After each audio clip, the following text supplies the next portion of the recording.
ଶ୍ରେଣୀର ଷ୍ଟୁଡେଣ୍ଟ।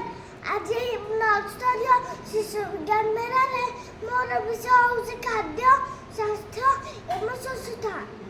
ପ୍ରଥମେ ଜାଣିବା ଖାଦ୍ୟ କ'ଣ?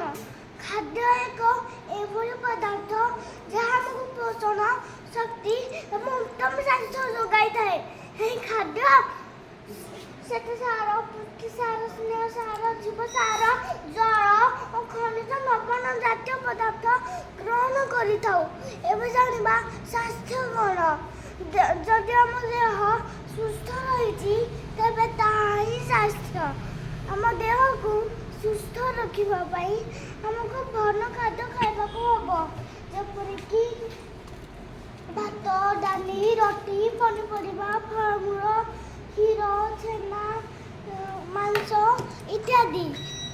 ନିଜ ଘରେ ମା ଯେଉଁ ଖାଦ୍ୟ ପରିଷ୍କାରରେ ବନାନ୍ତି ଏହା ଆମ ଦେହ ପାଇଁ ହିତକର। କିନ୍ତୁ ମୁଁ ଦେଖେ ମୋ ସାଙ୍ଗମାନେ ଚକୋଲେଟ୍, ପିଜା, ବର୍ଗର ଏସବୁ ଖାଇବା ପାଇଁ ବେଶୀ ଭଲ ପାଉଛନ୍ତି।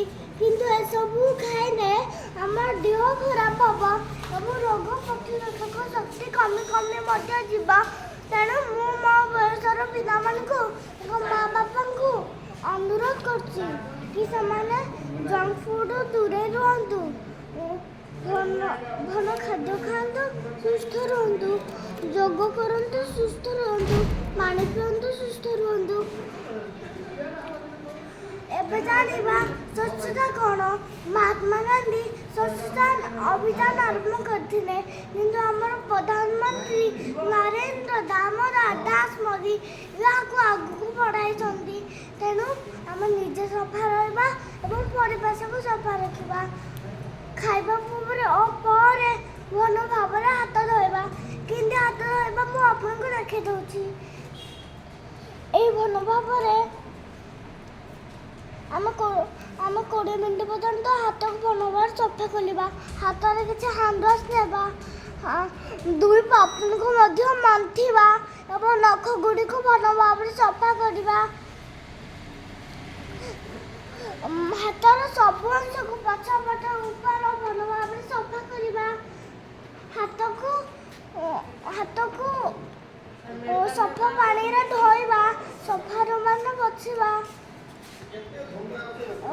ରାତିରେ ଆଉ ସକାଳେ 2 ଥର ଦାନ୍ତ ଘଷିବା ଏବଂ ଘଷି ଗାଧେଇବା।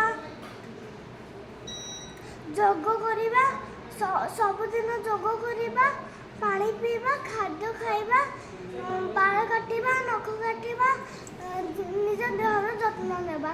ଏତିକି କହୁଛି, ସ୍ୱାସ୍ଥ୍ୟ ହିଁ ସମ୍ପଦ, ହେଲ୍ଥ ଇଜ୍ ୱେଲ୍ଥ। ତେଣୁ ସାଙ୍ଗମାନେ ରୁହନ୍ତୁ ସଫା ସୁତର, ରୋଗକୁ ନଥିବ ଆଉ ଡର। ଧନ୍ୟବାଦ।